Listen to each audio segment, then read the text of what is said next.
Ladies and lovers, Andy here, day 211 of the Inner Winner Show. If you're listening to the podcast, this is also available as a YouTube video. So go onto my YouTube channel. I'll leave a link in the show notes below, and you can watch it on there if you'd prefer to do that. So we're going to talk today about love. And this is from a question, or a couple of questions, from one of the guys in my Facebook mentorship group, the Winners Club.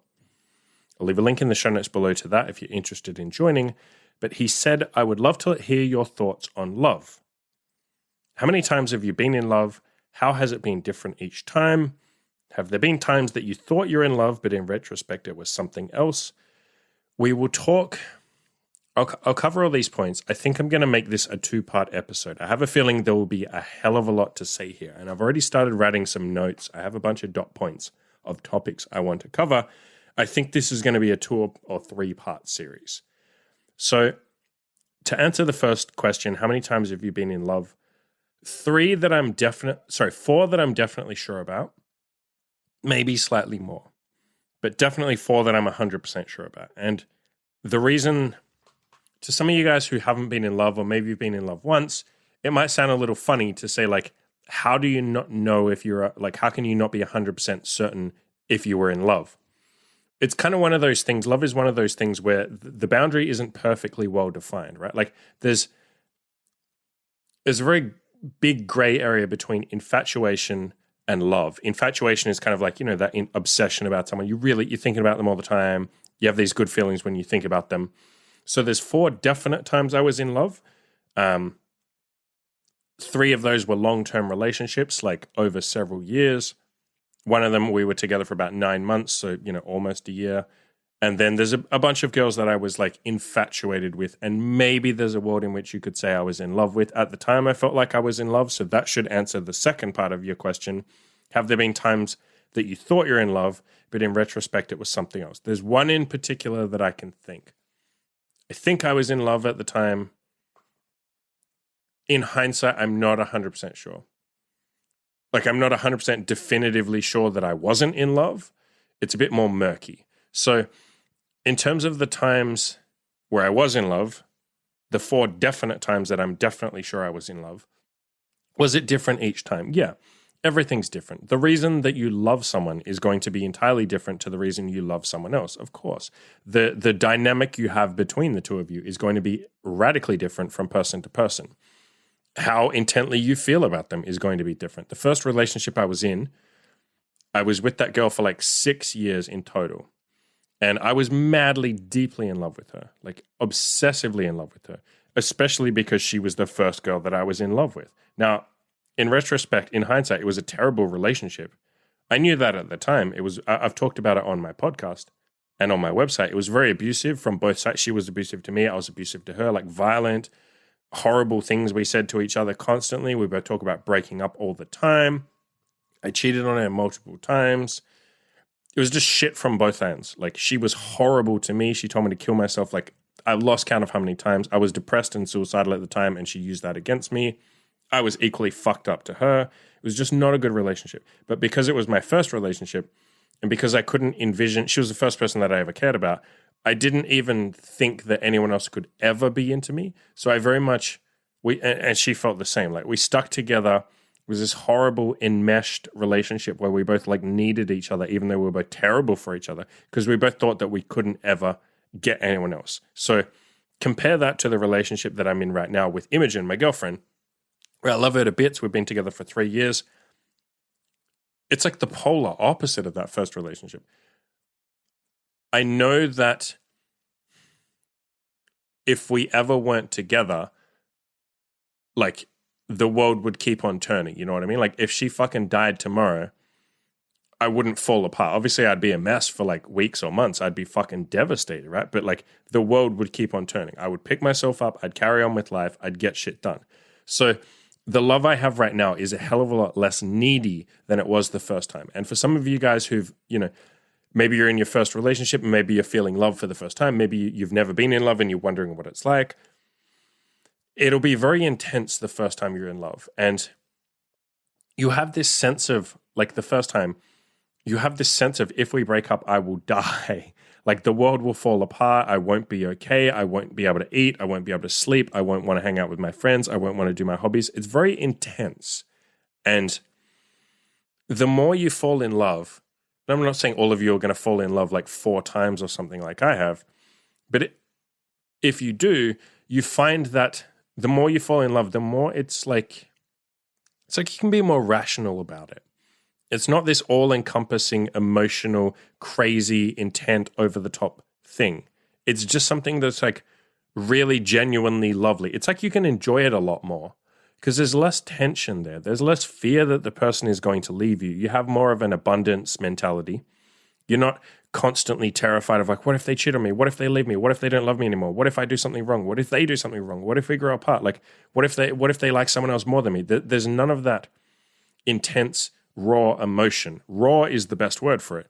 It's like it becomes dulled a little and you can become a lot more rational. Rational is the best way for it. And so then, like I said, it's like you can enjoy the love that you're in more. Like I definitely enjoy the love that I feel with Imogen far more than like the first 2 or even the 3rd relationship. I'm a lot more grounded right now. I can just enjoy it. I can look at the positives. I don't sit there stressing or inventing negatives. And I think that's one of the things that a lot of guys do when they're in love for the first time. Girls do it too, I guess. So something that a lot of people do when they're in love for the first time. It can become very easy to become neurotic and anxious and start inventing problems. Like you invent the problem of like, what if they cheat on me? Whereas me, that's something I literally never think about. Like, why would I think about it? If she did cheat on me, that would be fucking stupid and we'd break up and then like, that would be incredibly dumb of her to do. And then I'd have to move on and find someone else. Like it's not, my life doesn't feel like it would be over if she cheated on me. It'd be fucking terrible if she did, of course. Like, Jesus Christ, there'd be massive fallout from it, but my life doesn't end. Whereas when you're in your first relationship, it does feel like you would literally die if the person, like that's how you feel. You feel like I would die if they cheated on me. You literally use that framing or that language. I would die if they cheated on me. I would die if they leave me. I would die if something happens to them. So that becomes a lot more dulled. And therefore you're not sitting around being anxious. Like I'm not anxious of something bad happening in this relationship. And so therefore I'm not sitting around thinking about it. It's less likely to happen. I'm less likely to make it happen. Yeah. So there's other differences, of course, like the dynamic is obviously different from each of the 4 times I've been in love. The first 2 were just horrible, abusive relationships. The third one, I guess I'll talk about the third one. So this was the girl that I was in love with before Imogen. I've talked a little bit about this girl. I loved her to bits. She loved me. We both like clicked on a lot of levels, but not the one fundamentally important one, which was I was very honest with her that I wanted to sleep with other women and that I would always do that. And she tried to be okay with it, but she wasn't okay with it. And I've seen other guys. I had a friend who I had to stop being friends with him because he was in the exact same situation as me, where he was in open relationships, but the girl wasn't okay with it. And he forced her to do it. And I had to literally end the friendship because that was just like horrible watching him basically abuse someone by forcing her to be okay with him fucking other girls when she really wasn't. And her literally saying this feels like cheating, but she had incredibly low self-esteem and she wasn't going to break up with him. She was incredibly fucking depressed. She was on antidepressants. Just a horrible, shitty situation. I've talked about it before in the past. I was on the flip side of that. I was in that same situation, but I had to cut it off with this girl, and that was really painful because she didn't want me to, and I had to be the bad guy. She literally said, like, why are you doing this to us? And I was like, because you're not okay with me sleeping with other girls. You told me that it will hurt you for the rest of your life, so I have to end things. So that was an interesting... I learned a hell of a lot. There were so many life lessons I learned there. I think that was the genesis of one of my sayings that I've said to Imogen a million times and that I think I've said on a couple of podcasts. Love is never enough. Maybe I haven't said that on a podcast, but love is never enough. Like love itself is not enough. I loved that girl to bits. She loved me to bits, but it was never going to work because we basically weren't compatible on the most important thing. She thought it was cheating if I sleep with other girls. There's no way in hell I could have been monogamous. Like, where do you go from there? No matter how much you love each other, no matter how much you both want it to work, sometimes it just isn't meant to be. And sometimes it's unworkable. And that's a harsh reality. It's something that takes a lot of humility to accept. you have to pull your ego out of it and say, like, as much as I want to be able to say that I can make it work with her, it's not going to work. We can't be together. And so that was hard. That was a really hard life lesson. I was really glad I learned that lesson. I was really, I don't know if proud of myself is the right word, but I guess I was proud of myself for ending things with her, even though it was messy and horrible and it hurt me like hell. It hurt her. I had to look like the bad guy. She even emailed me like a year later and basically was like, hey, what are you up to? No, it would have been like 2 years later. And this was when I was with Imogen at this point in time. So I told Imogen, I was like, hey, just like a heads up, this girl emailed me and like, wrote this long thing basically asking what I was up to. And so I replied to her and just said like, hey, like, I really appreciate our time together, but like, probably best not to be like emailing each other and shit. And she replied with this long email basically saying like, did you care about me? Like, is there a world in which we could get back together? And so I had to reply and say like, look, hey, please don't ever email me again. Like, again, I had a lot of time. I had a lot of fun with you. I really cared about you. Please don't email me again. So that was hard. But I think that taught me a hell of a lot. And I've learned from every single time I've been in love. I've learned from every relationship, which everyone does. Like the more relationships you're in, the more you're going to learn, obviously. Everything I went through, was really glad I went through it because it definitely has helped ground me in this relationship I'm in with Imogen. This is basically, all of that was like the tutorial, and this is like, okay, now you're playing the main game. Now you're actually doing it for real. So, yeah. He asked some other questions, so let me scroll down and see what else. He asked a bunch of questions. Again, this is someone in my Facebook group, which you guys are welcome to join. I'll leave a link in the show notes below. Okay, so he wanted to ask a couple of questions about love in the context of my open relationship. So how does love work in an open relationship? I've talked about this in previous podcasts multiple times, like how Imogen and I came to be, all the stuff we went through, the trial and error of like what her boundaries are, what my boundaries are, like how this open relationship is going to work, all that kind of stuff. The biggest thing in terms of love, because I'll frame this answer in terms of love, because he specifically asked about love. She and I, we first, like when I met her, I was also seeing another girl at the same time, or I started seeing her and another girl at about the same time. And I ended up falling in love with both of them. I say falling in love because I'm not 100% sure that I was in love with the other girl. I said at the time I was, and that kind of answers your question from before. Did I ever feel like I was in love at the time, but in retrospect, I wasn't sure? This girl is like maybe that. I'm not 100% sure if I was in love. It doesn't really matter. At the end of the day, it doesn't really matter. I felt intense feelings for her. Whether we define that as love doesn't really matter, right? If I'd kept seeing her for another 6 months, I would have called it love, yeah? Love really is just a product of spending time with someone. The only way you fall in love is you just spend enough time with someone and then you love them. Like you will even fall in love with your captors if you get Stockholm syndrome, right? You spend enough time with people who are literally abusing you and you will eventually get Stockholm syndrome. I'm not saying that love is Stockholm syndrome, by the way, but spend enough time with someone and you will fall in love. You will. You just will. It's just a product of spending enough time with someone. Even if you hate each other at first, if you spent 10 years together, you will fall in love with them. I firmly believe that. So how does it work in... Okay, backtrack. So I was dating Imogen and this other girl at the same time, and I felt like at the time I was in love with both of them at the same time. Maybe I was, maybe I wasn't. It doesn't really matter for the context of this question. It was really nice. Imogen and I have talked about this a million times, and maybe at some point I'll do a podcast on that relationship, like the menage a trois that we had, where like I was sleeping with both of them and we'd all go on road trips together. It was like we were all dating, the three of us. They would like sleep with each other, but not independently of me. They always only saw each other with me. And sometimes I would have dates with them together, or sometimes I'd have dates with one of them and then individually like the other one as well. I'll do a podcast on that at some point, I suspect, because I think that was an interesting time, and it definitely contributed a lot to where I'm at right now.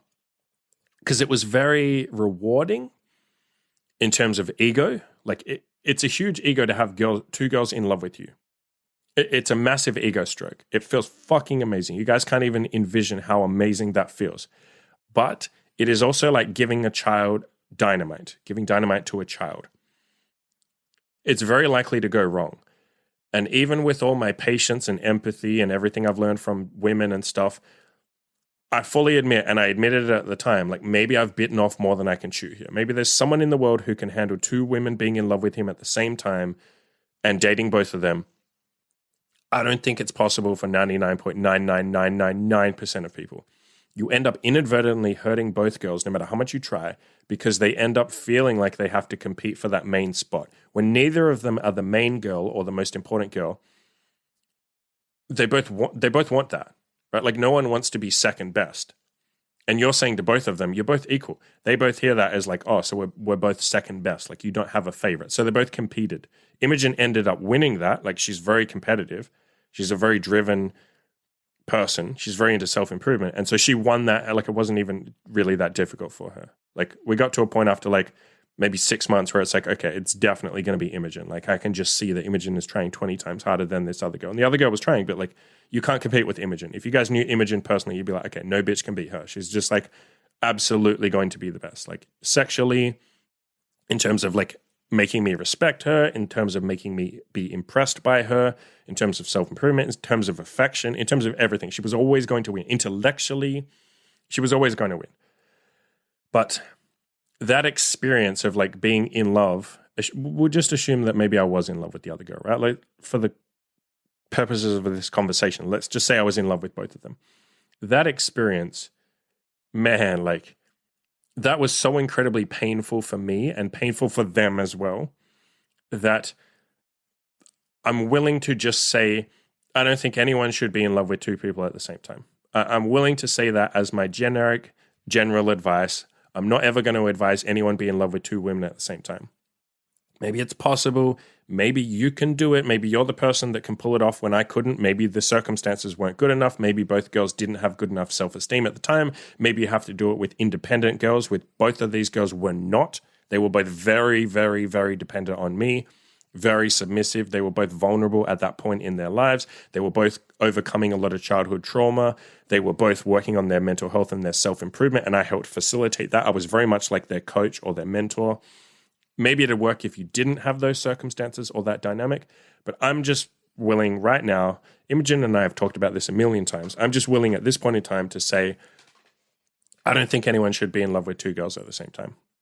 I can't ever, in good conscience, advise you do that. Because if it didn't work for me, I have to assume that someone else with less experience is probably less likely to make it work. And generally speaking, my advice is like, just experiment and fuck things up. It doesn't matter.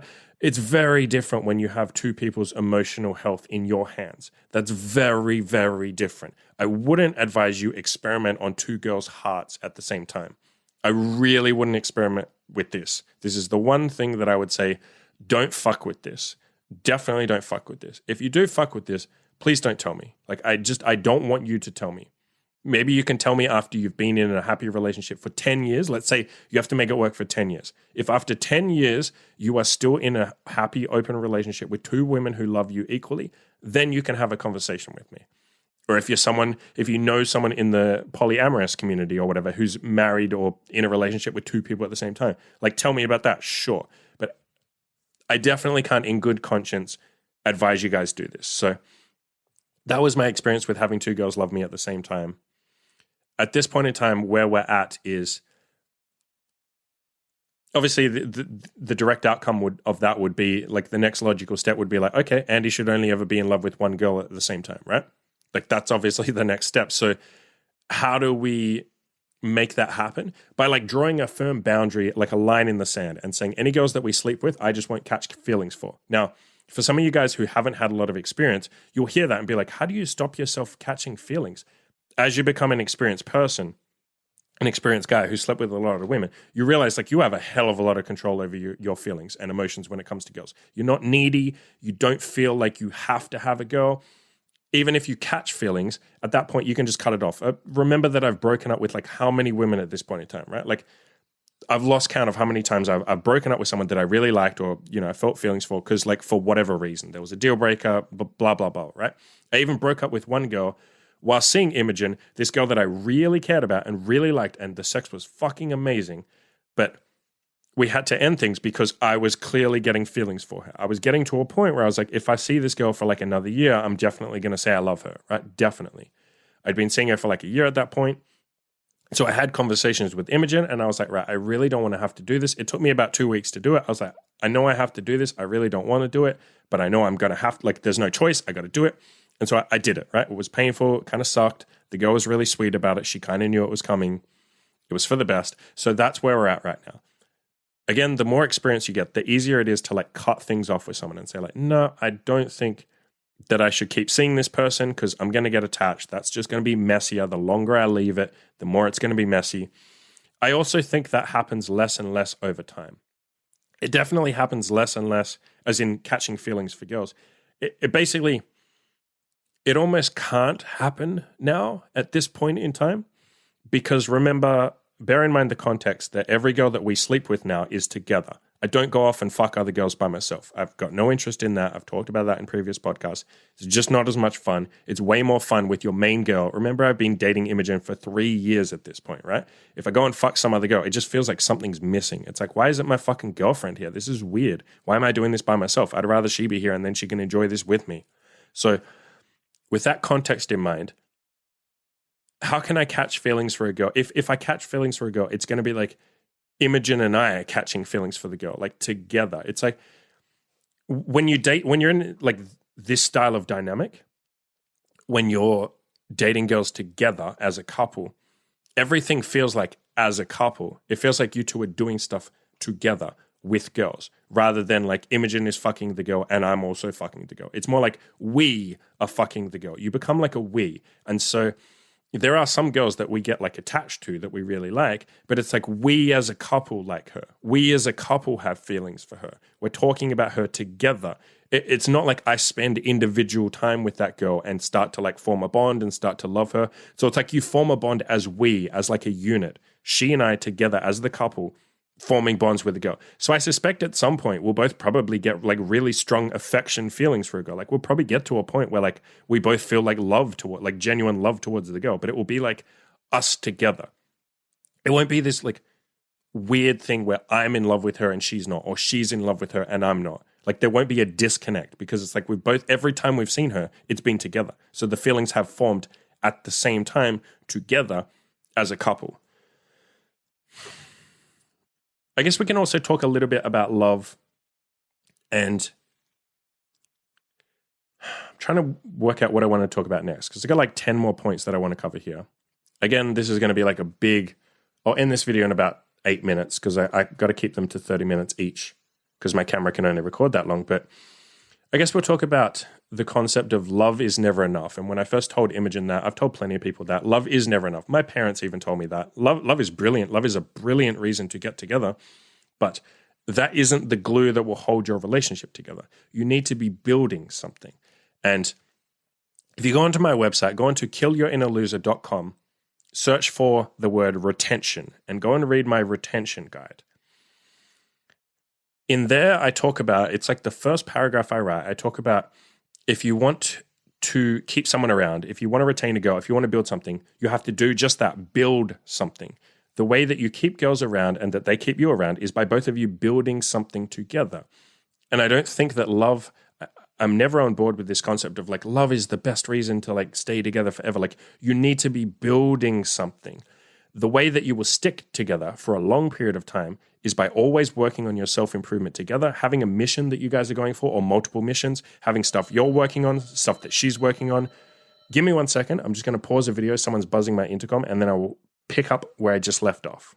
Okay, so I'll continue off where I was. So I think you always need to be building something, whether that's goals that you're working on, a mission that you guys have together, going on adventures and road trips and building memories together. That's also important. But more than anything else, like having some point that you're fixated on in the future. And now that point will always move, but like knowing that there's a point in the future that you guys are like working towards, that you're going somewhere, that you're not stagnating, whether that's your own self-improvement, her self-improvement, goals that you have together. Maybe you want to build a business together. Maybe you want to build your business and then help her build her own business or chase her own dreams, stuff like that. So love itself is never going to be enough. You need to be doing something. And I think self-improvement is generally speaking the best use of your time. You're stuck on this earth for about 80 83 years on average, whatever it is, 84 years, you may as well use that time to improve yourself the entire time. Because the more you improve yourself, the more shit you get, right? If you make yourself rich, you can literally buy whatever the fuck you want. If you build a better body, you feel better. You have more energy. People treat you better. You get more stuff. You get more resources. If you improve yourself to a point where you can start giving back to other people like I am, that gives you massive ego validation, I'll be honest. It also gives you that like beautiful altruistic feeling of like, I'm helping people. Like it feels really nice. It's very rewarding. You get dopamine. You get to help other people. You get to share in their journey. And when they achieve something, you get to participate in the whole celebration of that. So working on your own self-improvement, absolutely the best use of your time. Like you're stuck on this earth for 84 point whatever years. Is there anything else that you'd rather be doing? Like, is there something better you can do? Like, is playing video games a better use of your time? No, because like eventually it catches up with you. You feel like you've wasted a bunch of time. You feel guilty. You feel guilty for a reason because your body is trying to tell you something. So self-improvement, using that time. And I would say the same applies to a relationship. Think of it like, okay, I'm stuck with this person. And now that sounds like an incredibly negative way of framing it, but just bear with me for a minute. Think to yourself, okay, we're stuck together. How can we make the most use of this time? That's exactly the phrasing I've used to Imogen. I've said that exact sentence to Imogen so many times. I've said like, okay, let's operate under the premise that we are both stuck together. We're stuck. What do we want to do with this time? How do we want to live this relationship? How do we want to fill this time that we're together?